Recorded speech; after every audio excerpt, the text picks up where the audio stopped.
कक्षा 12वीं लेखा शास्त्र में हम लोग वित्तीय विवरणों का विश्लेषण पढ़ रहे हैं और पिछले दो वीडियो में हम लोगों ने तुलनात्मक आय विवरण और तुलनात्मक स्थिति विवरण तैयार करना सीखा था। आज के इस वीडियो में हम लोग सम आकार स्थिति विवरण और सम आकार आय विवरण कैसे तैयार करते हैं इसको देखेंगे। प्रश्न में आपको पूरी चीज़ें दी रहेंगी, केवल आपको तुलना करना है। संपत्ति की तुलना संपत्ति के योग से करना है और जो दायित्व है उसको उसके आधार पर प्रतिशत निकालना है। उसके जो कुल योग है, महायोग जिसको बोलते हैं, उससे आपको प्रतिशत निकालना है। लेकिन इसको बनाने के पहले इसका जो फॉर्मेट रहता है उसमें प्रश्नों को लिखना है। जैसे यहाँ पूंजी दायित्व एक साथ दे दिया गया है, लेकिन इसको हम लोगों को फॉर्मेट के अनुसार से बांटना है। फॉर्मेट के अनुसार से जैसे पहला कॉलम रहता है, पिछले चैप्टर में हम लोगों ने पढ़ चुके हैं इसको। अंशधारियों का कोष होता है, उसमें समता अंश पूंजी, पूर्वाधिकारी अंश पूंजी, संचय और आधिक्य, इसको लिखना है इसके हेडिंग के अंतर्गत। फिर जो गैर चालू दायित्व होते हैं उसके अंतर्गत क्या क्या आते हैं, सुरक्षित ऋण, असुरक्षित ऋण, जो भी इसके अंतर्गत आते हैं उसको यहाँ लिखेंगे और उसका टोटल लगाएंगे। उसके बाद चालू दायित्व उसको लिखेंगे और उसके बाद ये सब का ये कॉलम, इसका और इसका योग यहाँ पर आ जाएगा। ये कुल दायित्व आ जाएगा हमारा। ठीक इसी प्रकार से संपत्ति को भी हम लोग दो भागों में बांटेंगे, एक तो स्थायी संपत्ति और दूसरा चालू संपत्ति। तो यहाँ पर विनियोग भी है, वो चालू संपत्ति में ही आता है, इसलिए 1 और 2 करके मैंने यहाँ पर लिख दिया है। और जैसे ही आप लोग लिखेंगे उसके बाद हमको करना क्या है, प्रतिशत निकालना है बस। किसके साथ तुलना करके, ये जो कुल दायित्व है इसके साथ बाकी चीज़ों का, और कुल संपत्ति है उसमें संपत्तियों का प्रतिशत निकालना है। 2010 का करके मैं आप लोग को दिखा रहा हूँ, 11 का आप लोग स्वयं से प्रयास करिए। जैसे कि पहला है हमारा समता अंश पूंजी 2 लाख और हमारा नीचे में कुल दायित्व है 5 लाख। तो इसका ऐसा जमाते हैं, 5 लाख में 2 लाख तो 100 में कितना। तो इसको एक फार्मूला में लिख लीजिए, जितना भी कुल दायित्व रहेगा वो नीचे में आ जाएगा। ऊपर में जिसकी हम लोग तुलना कर रहे हैं, जैसे कि 2 लाख है जिसका प्रतिशत निकाल रहे हैं, इंटू 100।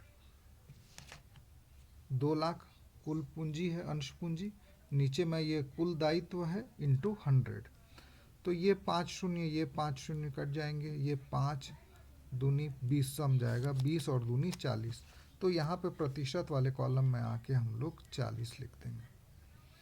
फिर उसके बाद 5 लाख में से अब 50,000 का प्रतिशत निकालना है, तो 50,000 गुणित 100 बटे 5 लाख।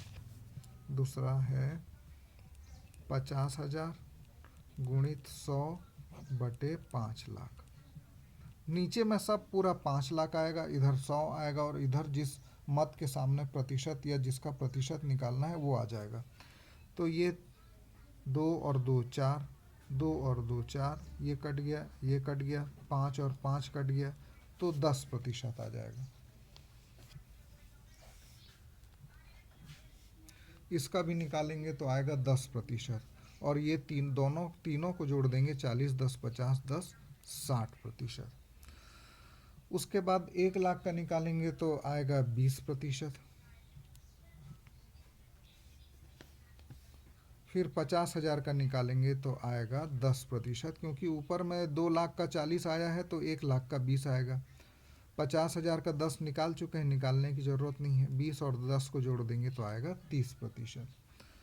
उसके बाद 40,000 का निकालेंगे तो आएगा 8% और 10,000 का निकालेंगे आएगा 2%। अब ये दोनों को जोड़ देंगे तो यहाँ आ जाएगा 10%। उसके बाद यहाँ 5 लाख है, इसको हमेशा 100% ही माना जाता है, 100% माना जाता है। अब देख लीजिए 60, 30, 90 और 10, 100, ये इतना आना चाहिए। इससे चेक हो जाएगा कि आपका उत्तर सही है कि नहीं। 60 और 30, 90 और 10, 100, अर्थात तीनों जो हम लोगों ने दायित्वों के शीर्षक बनाए हैं उनका योग 100% आना चाहिए। वैसे ही संपत्ति का करेंगे, 3 लाख बटे 5 लाख गुणित 100, 1,50,000 बटे 5 लाख गुणित 100 और 50,000 बटे 5 लाख गुणित 100। तो 3 लाख का निकालेंगे तो ये आ जाएगा 60%। 1,50,000 का निकालेंगे तो आएगा, इसका निकालना पड़ेगा। चालू संपत्ति कितना लिखा हुआ है ये देखना पड़ेगा हमको। प्रश्न में कुल संपत्तियां लिखा हुआ है 1,50,000 और 15,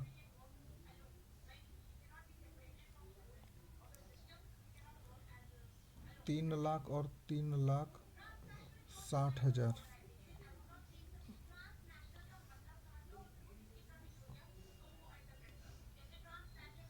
3,00,000 और 3,60,000 स्थायी संपत्ति। और प्रश्न में एक बार फिर से चेक कर लेते हैं। सुरक्षित ऋण और चालू दायित्व, पूर्वाधिकारी अंशपूंजी, प्रावधान। प्रश्न में यहाँ पे गलत लिखा हुआ है। चालू संपत्ति दिया हुआ है 3,00,000 और 3,60,000, दोनों सेम है। विनियोग नहीं है, ये दूसरे प्रश्न का मैंने लिख लिया था तो, लेकिन ये आ रहा नहीं है उत्तर 5,00,000। प्रश्न ही गलत लिखा हुआ है। स्थायी संपत्ति भी लिखा है और दोनों में स्थायी संपत्ति लिखा है, तो प्रश्न में गलत है, मैं सही लिखा था विनियोग। इसको ऐसा कर लीजिएगा आप लोग।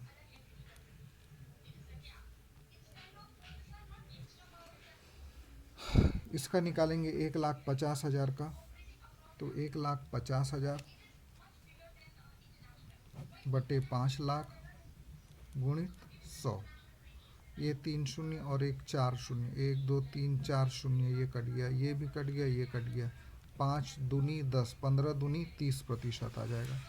और 50,000 तो 10% आता ही है। तो 60, 30, 90 और 10, 100। प्रश्न को सुधार लीजिएगा। जो दूसरा आइटम में भी फीस स्थायी संपत्ति 3,00,000 लिखा है, वो चालू संपत्ति है 1,50,000 और विनियोग है 50,000। तो इस प्रकार से ये बनेगा। और इसी प्रकार से ठीक आपको इसका भी निकालना है 2011 का, और ऐसे जोड़ के देख लीजिएगा 100% आ रहा है कि नहीं आ रहा है। अब हम लोग प्रश्न क्रमांक 21 में जाएंगे, जहाँ पे अभी तो हमने स्थिति विवरण तैयार किया था। यहाँ पर हम लोग देखेंगे आय विवरण, सम आकार आय विवरण।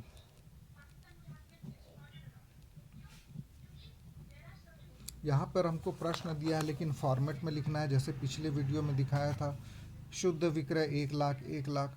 बिके गए माल की लागत यहाँ लिखा है 70% बिक्री का, तो इसका 70% निकालेंगे तो 70,000। और इसका लिखा है 74.8%, तो 1,00,000 का 74,800 आ जाएगा। उसके बाद इसमें से इसको घटाएंगे तो हमको शुद्ध लाभ मिलेगा, इसमें से इसको घटाएंगे तो ये शुद्ध लाभ मिलेगा। संचालन व्यय दिया हुआ है 8,000 और 9,800। प्रश्न में 9,000 दिया है, उससे उत्तर नहीं आता है, तो उसको आप लोग 9,800 कर लीजिएगा, 9,800। तो इसमें से इसको घटाएंगे तो आएगा 22,000 और ये आएगा 15,400। उसके बाद टैक्स लिखा है 50%, 22,000 का 50% 11,000 और 15,400 का 50% 7,700। और इसमें से जब इसको घटा लेंगे तो शुद्ध लाभ आएगा 11,000 और 7,700। तो ये फॉर्मेट में पहले निकालना है और कुल विक्रय से इसका प्रतिशत निकालना है। कुल विक्रय से जब भी हम लोग प्रतिशत निकालते हैं तो इसको 100% मानते हैं, और उसके आधार पर ये बाकी का प्रतिशत निकालते हैं। 1,00,000 में 70,000, तो 100 में कितना। तो अब क्या करेंगे, 70,000 गुणित 100 बटे 1,00,000। 70,000 बटे 1,00,000 गुणित 100। मैं 10 का निकाल दे रहा हूँ, 11 का आप लोग निकाल लीजिएगा। तो 70,000 है, 3 और एक 4 शून्य, 3 और एक 4 शून्य, ये एक शून्य कट गया, ये एक शून्य कट गया, तो 10 सत्ते 70% आएगा यहाँ पे। अब 100 में से 70 घटाएंगे तो ये आएगा 30%, निकालने की ज़रूरत नहीं है। अब उसके बाद 8,000 कितना होगा, ये परसेंट देख लेते हैं। 1,00,000 ऊपर में आ जाएगा 8,000 गुणित 100। 3 2 5, 3 और 2 5, मतलब 8% ही आएगा ये। अब 30 में से 8 को घटा देंगे तो आ जाएगा 22%। फिर हम लोग इसका निकाल लेंगे 11,700 का। 11,000 गुणित 100 बटे 1,00,000। 1 2 3 4 5, 1 2 3 4 5 मतलब 11% ये आ जाएगा। और ये भी वैसे ही आएगा 11%। तो इस प्रकार आप लोग इसका भी निकालेंगे तो आएगा ये 74.8%। ये आ जाएगा आपका 25.2%। ये आएगा 9.8। ये आएगा 15.4। ये आएगा 7.7 और ये भी आएगा 7.7%। तो इस प्रकार सम आकार के विवरण में केवल कुल विक्रय से प्रतिशत निकालना है हमको।